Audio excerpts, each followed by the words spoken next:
एक छाता बारिश रोक नहीं सकता, एक छाता बारिश रोक नहीं सकता, लेकिन बारिश में खड़ा होने की हौसला अवश्य देता है। एक छाता बारिश रोक नहीं सकता, लेकिन बारिश में खड़ा होने की हौसला अवश्य देता है।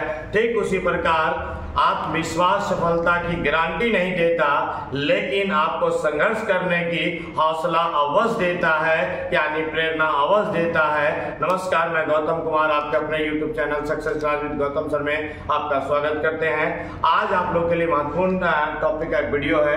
आज के टॉपिक का वीडियो का नाम है दर्पण। दर्पण से आपका सेट आ रहा है, सेट में क्वेश्चन आ रहा है और बड़ी कॉमन बातें आप लोग गलती कर रहे हैं। तो चलिए देखते हैं। दर्पण जिसका एक सतह रंगा हुआ और दूसरा सतह परावर्तक हो उसे दर्पण कहते हैं। दर्पण मुख्य रूप से तीन प्रकार के होते हैं। पहला समतल दर्पण जिसे प्लेन मिरर कहा जाता है। ये इसका देखिए रंगा हुआ भाग है, इसका परावर्तक सतह, इधर से आएगी किरणें टकरा के चली जाएगी।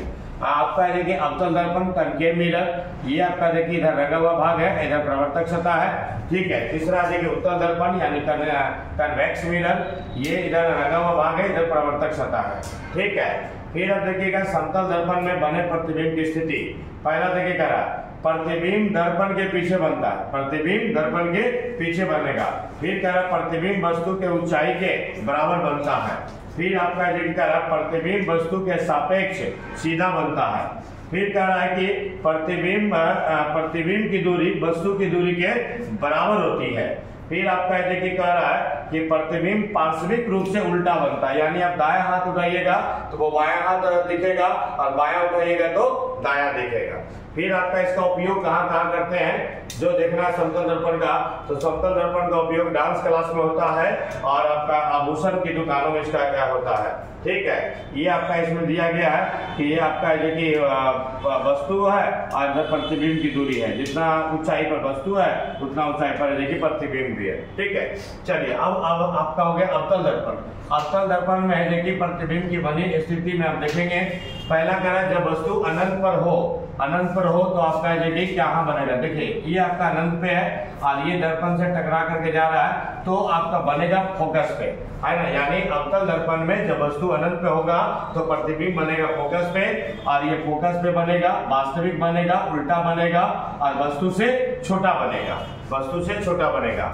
दूसरा कंडीशन क्या कह रहा है, जब वस्तु फोकस पे हो तो प्रतिबिंब, ये रहा देखिए वस्तु का फोकस और ये फोकस से टकरा करके अनंत पे बनेगा, है ना। तो ये आपका अनंत पर बनेगा, वास्तविक है और उल्टा बनेगा और वस्तु से बड़ा बनेगा। ठीक है। और आपका आते हैं अगला कंडीशन आप देखिएगा, ये बहुत वीवीआई है ना, इसको मोस्ट वीवीआई आप कर लीजिएगा।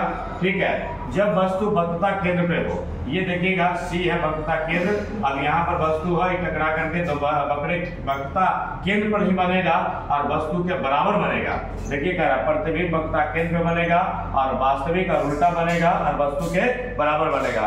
अगला कंडीशन क्या कह रहा है, जब वस्तु फोकस और वक्रता केंद्र के बीच हो तो आपका देखिए ये अगला कह रहा है कि तो प्रतिबिंब अनंत और वक्रता केंद्र के बीच बनता है। फिर आपका कह रहा है कि वास्तविक तथा उल्टा बनता है और वस्तु से बड़ा बनता है। ठीक है। फिर आते हैं अगला कंडीशन क्या कर रहा है कि जब वस्तु वक्रता केंद्र तथा अनंत के बीच रखी जाए तब प्रतिबिंब का कंडीशन क्या होगा। ये रहा आपका देखिए वक्रता केंद्र और ये हो गया अनंत, अगर यहाँ पर हम रखेंगे तो बनेगा फोकस और वक्रता केंद्र के बीच में। ठीक है। फोकस और वक्रता केंद्र के बीच में बनेगा, वास्तविक बनेगा, उल्टा बनेगा और वस्तु से छोटा बनेगा। अगला जो वीवीआई कंडीशन है, तो जब वस्तु को फोकस पे रखेंगे तो ये ध्रुव के बीच है देखिए हो, तब यहाँ पर क्या बनेगा, जब यानी वस्तु तथा ध्रुव के बीच हो, है ना, जब वस्तु फोकस और ध्रुव के बीच हो तब देखिएगा ये आपका देखिए यहाँ पर ये हो गया आपका पोल यानी पोल और ये हो गया फोकस और ये बीच में यहाँ पे प्रतिबिंब, तो ये आपका पीछे बनता है, ये आपका पीछे बनेगा। ठीक है। तो प्रतिबिंब की स्थिति देखिएगा दर्पण के पीछे बनेगा, काल्पनिक और सीधा बनेगा, वस्तु से बहुत बड़ा बनेगा अर्थात आवर्धित बनेगा। ठीक है। अगला देखिएगा कह रहा है कि उत्तल दर्पण में प्रतिबिंब की स्थिति, तो उत्तल दर्पण में प्रतिबिंब की स्थिति हमेशा काल्पनिक और सीधा बनता है तथा वस्तु से छोटा बनता है। इसका उपयोग उत्तल दर्पण का, तो गाड़ी के साइड मिरर में मोस्ट वीवीआई है देखिए, अगर जितना क्वेश्चन पूछता है दर्पण से उसमें सबसे ज्यादा यही पूछता है। फिर अगला कह रहा है दर्पण का उपयोग, अवतल दर्पण का उपयोग, अवतल दर्पण का उपयोग सोलर कुकर में, हजामती दर्पण में, गाड़ी के हेडलाइट में और डॉक्टरी जांच में। ये चारों पॉइंट जो है एकदम मोस्ट वीवीआई है, ये आपका खूब पूछता है। तो ये इस प्रकार से जो कि दर्पण का संबंधित फैक्ट रहा, आप इसको मोर देन देखिएगा जिससे आपका जो कि कंसेप्ट क्लियर होगा, है ना, और आपका सेट में स्कोर बनेगा। आप लोग स्क्रीनशॉट ले लीजिए, फिर मिलता है अगले वीडियो में, तब तक के लिए नमस्कार, धन्यवाद।